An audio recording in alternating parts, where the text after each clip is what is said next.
This video is all about how I pursued CA just to see failures in life, and now instead of learning from it, I am here chasing clout on YouTube.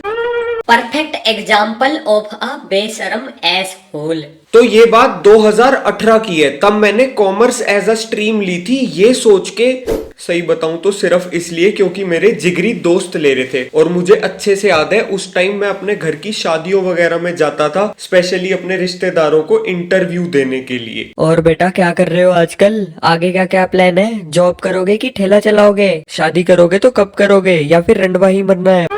पर आज कोई भी मेरे से ऐसे फालतू सवाल नहीं पूछता, क्योंकि मैं अपने घर के फंक्शनों में जाता ही नहीं हूँ। Perfect example of a बेशरम ass.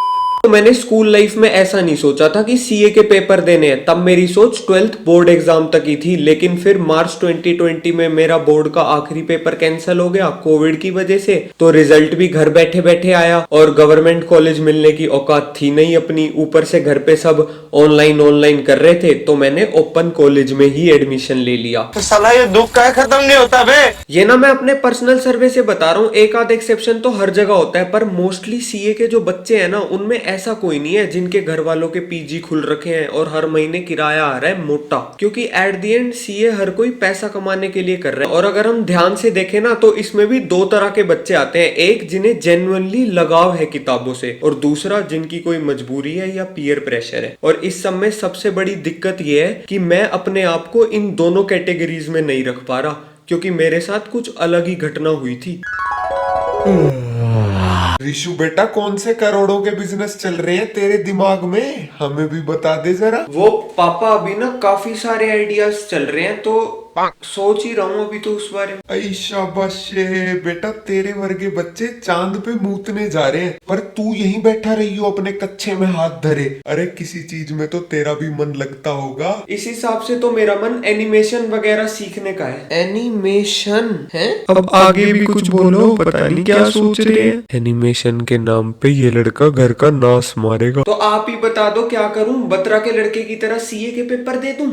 अरे बेटा रहने दे, तुझे पता भी है उस काम में कितनी मेहनत लगती है। तेरे से नहीं हो पाएगा, बहुत मेहनत का काम है वो। यार पापा, मेहनत तो हर जगह ही है, एनिमेशन के काम में भी है। देख, अब तुझे करनी ही है मेहनत, तो भर दे फार्म, दे ले सीए के पेपर। अरे हम तो खुशी होंगे इस बात पे। पर मैंने तो ऐसा बोला। चल बस, अब ज्यादा फ्रैंक मत हो, सौदा चुपचाप से बेड़ी।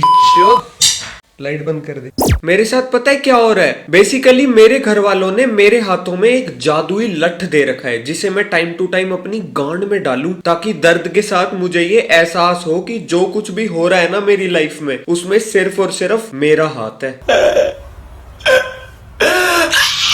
तो सीए फाउंडेशन का मैंने पहला अटेम्प्ट दिया था जून 2021 में, और मैं हुआ था बुरी तरह फेल। मेरे 155 नंबर आए थे, और पास होने के लिए 200 नंबर चाहिए होते हैं। और मैंने ना ऑफलाइन क्लासेस ली थी वीएसआई जयपुर से 35,000 रुपए में। मैं चाहता तो शायद एक और अटेम्प्ट की तैयारी वहीं से कर लेता, पर वही है कि मेरे एक जिगरी दोस्त ने कह दी थी कि ऋषभ भाई, रिजल्ट बदलने के लिए ना एक्शंस को बदलना बहुत जरूरी है। तो मैंने अगले अटेम्प्ट के लिए ऑफलाइन क्लासेस ले ली। यहीं मेरे घर से 1 किलोमीटर दूर 2 कोचिंग सेंटर है, आमने सामने, देवालय और बीसीसी। तो मैं गया बीसीसी में। अब आगे की बात से पहले मैं बता दूं कि बीसीसी में ना एक रिसेप्शन पे मैम बैठती हैं। वो पूरा टाइम या तो व्हाट्सएप पे तुम्हें जंबल वर्ड सॉल्व करवाएंगी या फीस मांगेंगी। वैसे तो मैंने ऑफलाइन क्लासेस ज्वाइन की थी ये सोच के कि एक रेगुलरिटी बनी रहेगी पढ़ाई को लेके। वो अलग बात है कि मैं चाय की टपरी पे भी रेगुलर हो गया, इधर उधर स्कूटियों पे गेड़ियां भी मार रहा हूँ। इन शॉर्ट यार, मैं दूसरी बार भी फेल हुआ। इस बार मेरे 189 मार्क्स आए थे, और जब तुम इतने हल्के से मार्जिन से फेल होते हो ना, तब तुम्हें सबसे ज्यादा डिप्रेशन होता है, क्योंकि नॉर्मली हमें अपनी गलतियां नजर आने लग जाती हैं फेलियर के बाद। मैं तो टूट गया। पर हाँ, मुझ में इतनी समझ भी है कि इस बात पे सुसाइड नहीं करनी। लेकिन वो जो रिसेप्शन वाली मैम है हमारी, वो मुझे फोन पे कुछ ऐसे ही पैम्पर कर रही। डियर, ऐसा करने की बिल्कुल मत सोचना डियर, इतने बड़े कोर्स में फेल होना कोई छोटी बात नहीं होती। तो मैम मुझे क्या करना चाहिए? डियर, एक और अटेम्प्ट ट्राई करो, हम तुम्हें अपने कोचिंग पे बेस्ट प्राइस प्रोवाइड करेंगे। ये बड़ी अच्छी बात कही है। तो इस कहानी के क्लाइमैक्स में मैं तीसरी बार फिर फेल हो गया यार, सीए के पहले लेवल में ही। अब की बार भी मेरे एग्जैक्ट 189 मार्क्स आए। पापा भी कह रहे कि बेटा पिछली बार वो रिजल्ट में डेट पसंद नहीं आई थी क्या, जो अब तू बदलवाने गया था। बस that's how I left my CA. फिर मैंने सोचा कि सीएम में करते हैं, जैसे पहले सोचा था। लेकिन अब मैं सीएम में इंटर की आधी फीस भर के वो भी छोड़ चुका हूँ। क्योंकि मैं चूतिया हूँ, मेरा दिमाग चूतिया है। तो जाने से पहले मैं बता दूं कि जो भी मेरा दोस्त इन एग्जाम्स में हल्के से मार्जिन से फेल हो रहा है, तुम लोग याद रखना कि यार तुम में बहनचो कुछ तो बात है चैंपियंस वाली, ठीक है। बस ये मैं ऐसे बोल रहा हूँ पर जेन्युइनली दिल से। और हाँ, इस चैनल पे वैसे मैं काइंड ऑफ रोस्ट वीडियोस डालता हूँ, तो सब्सक्राइब करने से पहले वो जरूर देख लेना, कहीं फिर तुम बाद में बोलो का बवासीर बना दिया।